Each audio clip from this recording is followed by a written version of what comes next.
Olá, bem-vindos ao nosso canal que tem como objetivo difundir conhecimento, sem a pretensão de esgotar o tema, o debate. E hoje nós vamos conversar um pouco alguns aspectos, alguns elementos da Revolução Francesa. A França às vésperas da Revolução, o século XVIII, o século das luzes, o século do Iluminismo, né? 1789 mais especificamente. Um fato, um acontecimento histórico de extrema importância no Ocidente, em função dos ideais e da influência dos valores da Revolução Francesa nas civilizações ocidentais.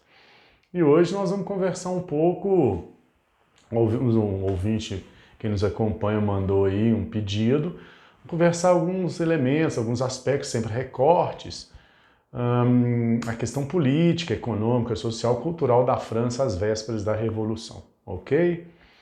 Então, vamos começar primeiro pelo aspecto político. A França é uma monarquia absolutista no século XVIII. Aquela ideia de que os reis eram reis por direito divino, eles eram se diziam, né, representantes de Deus na Terra, né, acima do parlamento, acima da Constituição. Então você tinha um Estado no qual o exercício do poder político era extremamente centralizado nas mãos do monarca. No caso, Luís XVI, a Maria Antonieta. Então essa é a primeira característica da França às vésperas da Revolução Francesa. E no aspecto econômico, um Estado intervencionista, um Estado que adota uma política econômica que privilegia determinados grupos sociais, determinadas camadas sociais, como o clero, a nobreza, com títulos, nomeação para cargos no Estado francês, isenção do pagamento de impostos. Então, do ponto de vista econômico, nós temos o que chamamos de práticas mercantilistas, intervencionistas na França. Tipicamente daquele conceito que já vimos em outro vídeo de antigo regime, né? Aqueles três elementos, a monarquia absolutista, o mercantilismo e o privilégio de classe. É uma sociedade estamental, o clero, a nobreza e o terceiro estado. O clero e a nobreza constituem aí uma minoria, mas uma minoria privilegiada, né? Que vive no luxo, na ostentação, enquanto você tem uma maioria composta por burgueses, camponeses, pequenos comerciantes, o que, né, convencionou-se chamar de terceiro estado, né, que era a maioria da população. Então, uma sociedade na qual havia uma desigualdade tremenda do ponto de vista de distribuição de riquezas, né? E um Estado endividado também, né? Do ponto de vista da economia, um Estado endividado, gastos com guerras, né? A França se envolveu no processo de independência da América do Norte, os franceses se envolveram na Guerra dos 7 Anos contra os ingleses. Então os gastos militares na França eram enormes, né? Havia um déficit público tremendo. Somado a isso, os gastos com a corte, né? Para manter toda aquela estrutura de privilégios da corte francesa, sobretudo e principalmente no Palácio de Versalhes, né? As festas, os vinhos, os banquetes.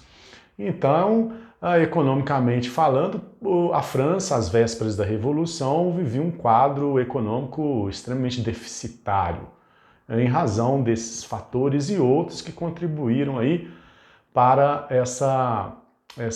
esse déficit, né, público, esse déficit econômico. Somado, claro, à isenção do pagamento de impostos por parte do clero e nobreza, porque nessa estrutura o terceiro estado sustentava o clero e nobreza. Então, politicamente, você tinha uma monarquia absolutista, pautada naquela concepção do Jacques Bossuet, de que os reis eram reis por direito divino. Você tem economicamente um estado deficitário, uma crise financeira, fiscal tremenda em função dos gastos com a guerra, da manutenção dos privilégios da corte e outras questões. Socialmente falando, uma massa camponesa destituída de direitos, de privilégios. E do ponto de vista cultural, você vai encontrar na França uma circulação de ideais iluministas, né, das ideias iluministas, né? Então, para escapar lá na França, no contexto da Revolução Francesa, da censura da Igreja, do Estado, os valores, os princípios, os ideais iluministas circulavam em espaços restritos, né? Clubes literários, cafés. É interessante pensar que essas ideias passaram a ser discutidas em praças, em outros locais públicos, inclusive atingindo a população não alfabetizada.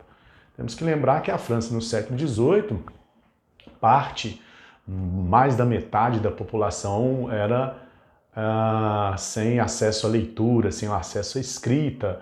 Era comum que, nesse momento histórico, a leitura, a escrita, a cultura estivesse nas mãos dos membros da igreja, do clero. Então, esse é um quadro, em síntese, do processo da França às vésperas da Revolução. E óbvio que essa situação torna-se insustentável.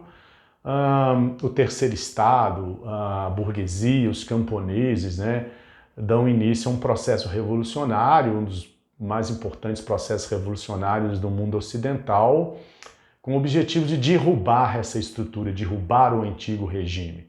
E, obviamente, em outros vídeos nós vamos discutir como que ocorreu, como que se deu esses processos históricos de condução da derrubada, melhor dizendo, do antigo regime na França. O vídeo já vai ficar grande, não é objetivo, quem nos acompanha. Quem quiser se informar, saber um pouco mais, é um bom início, um livrinho As Revoluções Burguesas, um livrinho muito fácil, muito acessível de ser lido. Sobre o Napoleão também interessante, o governo napoleônico, né? Depois do golpe de Brumário, nós vamos falar sobre isso, gravar um vídeo sobre. O clássico também, dentro de uma perspectiva, dentro de uma interpretação historiográfica, óbvio, né? A Era das Revoluções, ok? Eu acho que é um bom começo você que queira se aprofundar mais no tema da Revolução Francesa, ok? Um abraço. Próximo vídeo a gente dá continuidade, falando da tomada da Bastilha, que é importante, o período mais radical da fase do terror, do diretório, enfim, até o Napoleão Bonaparte, o poder na França. Ok? Mande perguntas, mande dúvidas, mande sugestões. Um abraço. Tchau.